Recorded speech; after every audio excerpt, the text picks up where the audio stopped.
everybody! Si Bubay po ito. You are watching Blind Side.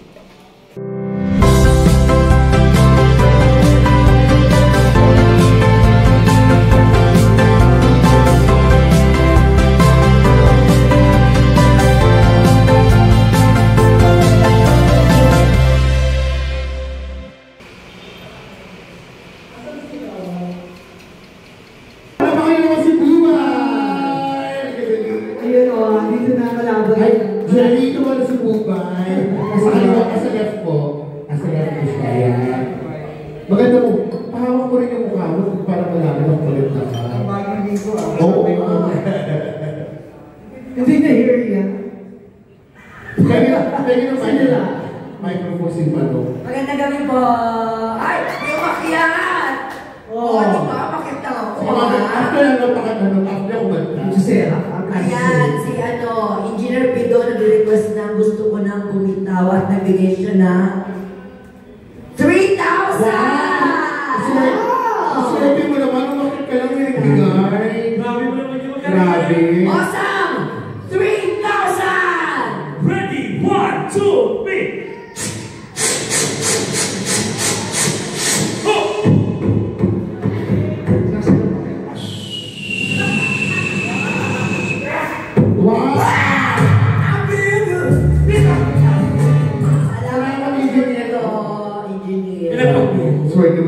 Regina, saka KZ, Gusto ko na bumitaw. Pero baka tayo mga si Jelly para At ino kaya si Jelly. Gusto daw nakapigaw naman ang katabi niya. Oo. Mamaya pupunta ako doon. Then, Hindi po, 6 days kasi ikaw ang taga-BT. Ang lyrics. Totoo. Nakalimutan ko yung reading glasses. Sino kumanta ng Sila? Sino ito Sa mga kita dito. Ito pala yung team song ng PBB Season 7. Okay, kaya naman guys, parang naman siya. So, kuya, tijalan.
Hi, we're here in Clowns International.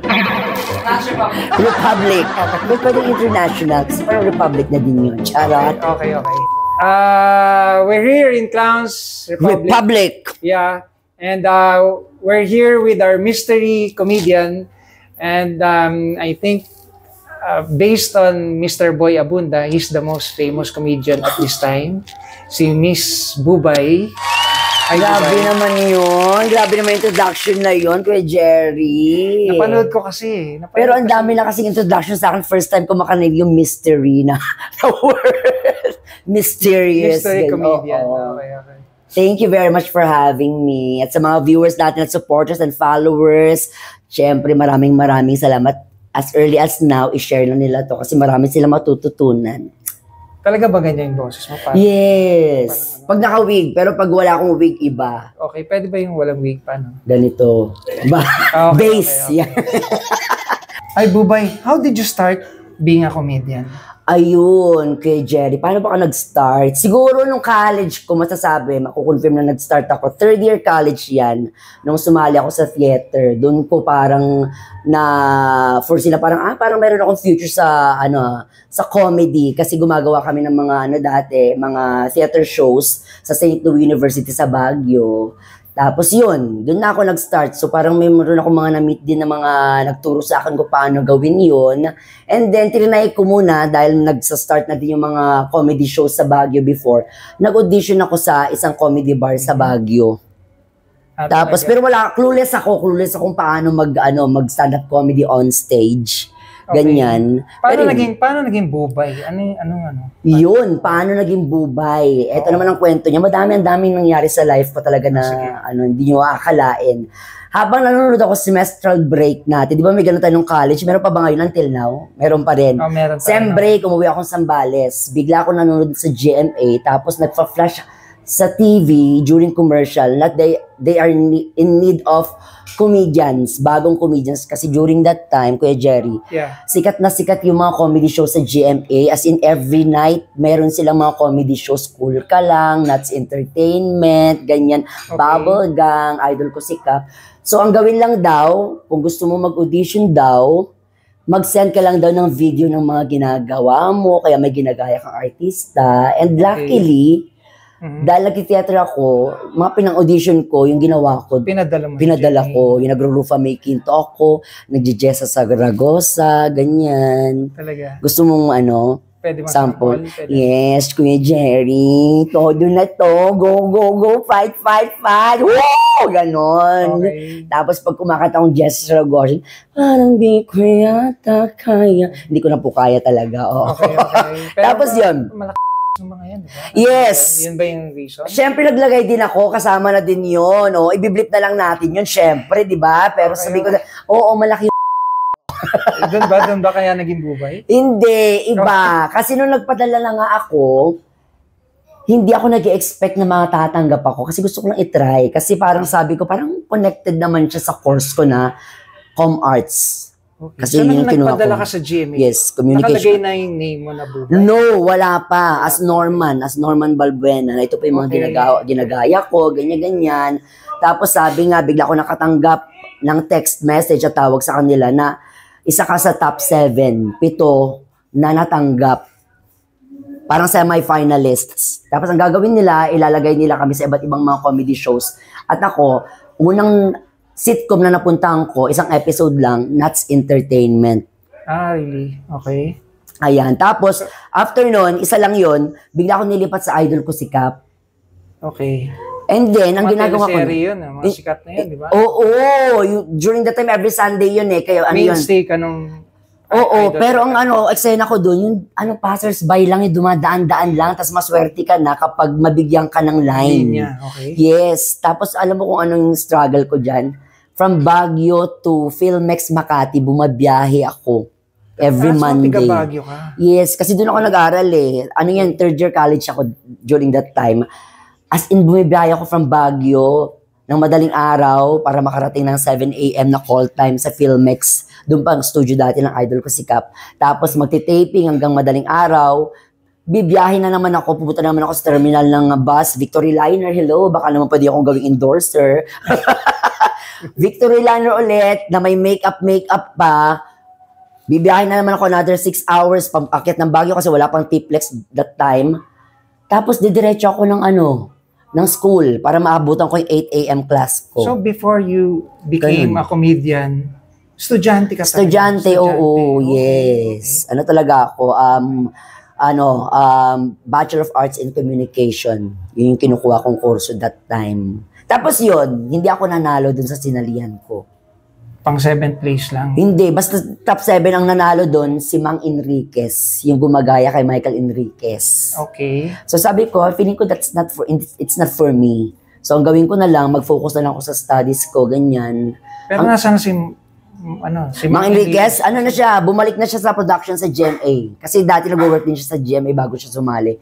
Tapos yun, ang ginawa ko, since sabi ko hindi siya nakatadhana for me, tapusin ko na lang yung school ko kasi naman pangarap ko talaga. Bali pang ilan ka dun sa competition? Wala, bigla lang sinabi hindi ikaw yung dun. Ikaw hindi ikaw yung napili. Pero ikaw yung sumikat sa kanila lahat. Eto nga, akala ko wala na talaga. So, nag-focus ako sa school, graduate ako ng 2007 sa St. Louis University. Yeah. Tapos yun, after nun, bumalik ako sa pagsa-stand-up comedy sa Baguio. And then, 2009, after 2 years, biglang tumawag sa akin si Direk Cosme.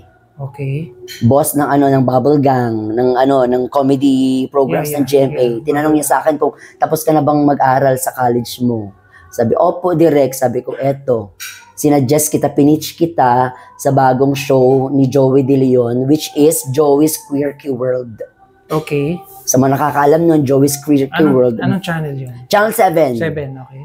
Ayan, bago mag-Eat Bulaga yun dati. Oo, Joey's Quirky World. Dito may mga challenge ganyan. So nilagay niya ako doon. Yeah. So sabi niya, mag-Manila ka na, ganyan. So ayun, dumire-diretso na, sinama na ako sa iba't ibang mga shows until dumating na yung Celebrity Bluff, dumating na Extra Challenge. Okay. Ayun. And now, ito na nga, 7 years na yung show ko with Tekla. Yun talaga may pangalan pa talaga kami na hindi ko akalain na. Anong channel yun? Sa 7 din, GMA 7. The Bubay and Tekla Show. Okay, Bubay and Tekla Show. Okay. Na sobrang thankful ako sa... So you have your own show na? Yes. Okay. At sobrang grateful ako doon, Kuya Jerry. Gusto ko nga magkaroon din tayo ng show eh. Pwede ba? Bubay and Jerry. Yung mga kalaban ni Tom and Jerry. Oh. Pwede. Sabi nito, may nagawa mo pa ako. Ayun. Paano si Tekla? Isama din natin, oo. Okay. So mga Bubay and... Basta lagyan na lang natin yung hashtag para malaman. Threesome nakalagay. Oh. Pwede. Bubay. Yes, Kuya Jerry. Nung panahon ko kasi, okay, medyo yung mga LGBT, hindi, tatago pa nahihiya sila mag-explain. Pero ngayon, medyo, na sila, liberated na yung society ngayon. So, ikaw ba nahirapan ka ba to show your, yung totoong ako. Yung totoong Bubay. Oh. Ay, oo. Dumaan din ako dun sa struggle na yun. At kung paano yun, siguro umabot din ako sa pagpapanggap na may girlfriend ako. Okay. Yun, yung magdadala ako sa bahay namin. High school pa to ha. High school para lang hindi mapansin ng papa ko na ganito ako. Yung kaklase ko kinakausap ko na magpapanggap tayo na girlfriend kita. Talaga? Yes. Bakit ko ginawa yun? Kasi ang tatay ko, Kuya Jerry, ay isang sundalo. Okay. Yes. Mula sa 56 Infantry Battalion. May ganun pa alam ko pa talaga, di ba? So, ang ginagawa niya, umuwi lang siya pag parang bakasyon na, sa destino niya. Okay. So, ganun. So, parang once or twice a year lang siya umuwi. So, kailangan ko talaga na magtigas-tigasan sa harapan niya palagi. Pag nasa bahay na siya, medyo astig ka na. As Norman talaga ako, ganyan. Norman na Norman. Sa gabi, Bubay. Oo, wala pang Bubay noon. Sa gabi, ano pangalan mo? Wala, gusto ko mag-Rufa-Rufa May noon, tsaka mga Jessa Saragosa. So, ganun lang. Okay. So, yun. Tapos, paano ko nasabi sa kanya, hindi ako nagsabi sa kanya na ganito ako. Hinayaan ko na lang. Okay. Na malaman. Paano niya na-accept? Na-accept? Siguro paano niya na-accept? Hindi niya directly sinabi sa akin na anak, accepted ka sa akin. Ang ginawa niya, tinap niya ako sa likod. Okay. Nangyari tong situation na to nung nag-graduate ako ng college. Okay. Nung graduation mo mismo? Yes. Okay. Kasi, so, in-acknowledge niya, in-accept niya na ano ka na LGBT ka. At doon ko naramdaman na siguro dati alam niya pa to, ganyan. Siguro, kaya siguro ganun siya sa akin din dati na parang medyo aloof siya makipag-usap-usap sa akin. Kasi na, yung fear niya ba sa panahon dati, di ba na niyurakan yung pagkatao ng pag sinabing bakla ka, kung ano nung kasamaan yung sinasabi sa'yo. Lalo na sundalo pa siya, di ba? Yes. Kaya ako naman talaga ganun ako ka-eager to finish my school na mag-graduate kasi gusto ko ipakita sa kanya na kahit ganito ako, I could still make him proud of me. Yan. At Well, luckily, right now, probably he's very proud of you kasi, Nako. di ba? sobrang masasabi kong sobrang proud siya sa Kasi akin. marami kang napapasaya mga tao. Yes, at nasusuot niya yung mga outfit ko. Bakit? Nagladlad na rin si Papa? Charot lang. Joke lang pa, sorry. Joke lang. Okay. Hindi, sobrang, basta as in, mararamdaman mo eh. Minsan talaga hindi mo na kailangang marinig sa tao na tanggap ka niya. Yeah. Parang pinaparamdam niya na lang. Diba? Yes. Yung top lang sa ganun, malaking bagay na yan. Iba talaga. Ay, Bubay, meron lang tayong konting game. Ito yung, may bubunutin kang mga pangalan dito. Ooh. And then, sasabihin natin kung jojowain mo ba or totropahin mo ba. So, ikaw na mamimili. Tapos, bakit mo siya napili? Bakit mo siya totropahin or jojowain? Jojowain, oo. Yeah. Perfect naman. Talagang very timely naman to kasi wala akong jowa ngayon. So, Talaga, pareho tayo. Ako din, wala eh. wag naman, kuya. Okay. Hanggang tingin lang. Oo, Hanggang kapatid tingin lang. tayo. Okay, bunot ako. Sige, bunot ka. Okay. Ayan. Pakibasa na lang kasi hindi ako marunong magbasa eh. Ha? So, ito na. Sige. Okay. Paolo Abilino. Oy. Jowa o tropa? Siguro jojowain, 'di ba? Bakit? Paki-describe. Hindi Kasi ko kilala sobrang yan, gwapo niya. Okay, And at the same time, nakita ko rin siya kung paano siya mag-mature as an actor, 'di ba? Really. Okay. Grabe as in, yung maturity niya as an actor, ibang-iba. Kaya no wonder sunod-sunod yung projects niya ngayon. Tapos mayroon pa siyang collab team si Kim Chu. So ang sarap siguro makita na kasama ka kahit collab triangle ka lang doon. Tapos Threesome. oo, tapos taga Baguio pa siya. Oh. Taga Baguio ba? Yes, we have something in common. Doon din siya nag-aral sa Baguio. Okay, so jowa. Jojowain. Okay. Hello, Paolo. Hi, Paulo. Ayan. Okay. Next. Gusto ko sana ibalik sa'yo yung tanong dito. Okay. Okay. Tropa. Alden Richards. Yeah. Grabe. Maraming may gusto kay Alden ngayon. Oo, di ba? Hello, love again. Di ba? Yes. Jojowain o totropahin? Ethan. Ethan. Okay. Siyempre, Alden, totropahin. Talaga. Bakit ko nasabi yun? Kasi nakasama ko siya ng ilang months, 2 months sa US-Canada tour namin.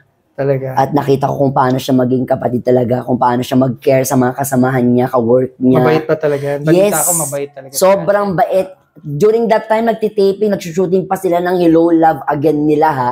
Tapos, diretso pa siya ng US, tapos Canada para lang mag-show. And yet, ganun pa rin yung energy niya towards the people, yung mga Very audience professional. niya. Correct. And at the same time, hindi mo siya makita nagsisimangot. Kaya, totropahin.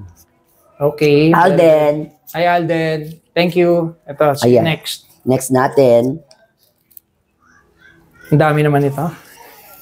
Jerry Gonzalo. Uy, ayan. sino yan? Jerry Gonzalo. Oo. Siyempre, jojowain. Oo. Talaga. Kasi narinig ko yung boses niya kumanta sa Clowns Republic Talaga. at pinalakpakan ng mga audience, di ba? Okay. Parang recording artist talaga. Iba. Wala ba sabit? Walang kasabit-sabit Okay. na in love sa kanya si Ate Gay. Kung makita lang ni Kuya Jerry kung paano makipag-eye to eye sa kanya si Ate Gay. Talaga. Ako Grabe. nakita ko. Nakita mo, di ba? Ay, ikaw ba si Jerry Gonzalo? Sorry. Grabe, Kuya Jerry. As in, jojowain. Kahit sino naman siguro jojowain, di ba? Thank you. Okay. Thank you very much, Kuya Jerry. Thank you. Bye. Thank you. Salamat. I love you. Thank you for participating in the game. At saka dito sa Blindside. Salamat. Again, my pleasure. Subscribe na sa Blindside. Thank you.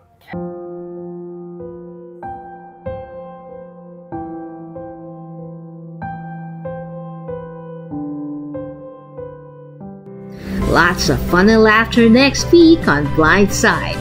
Join us to get to know our mystery guest comedian. Stay tuned.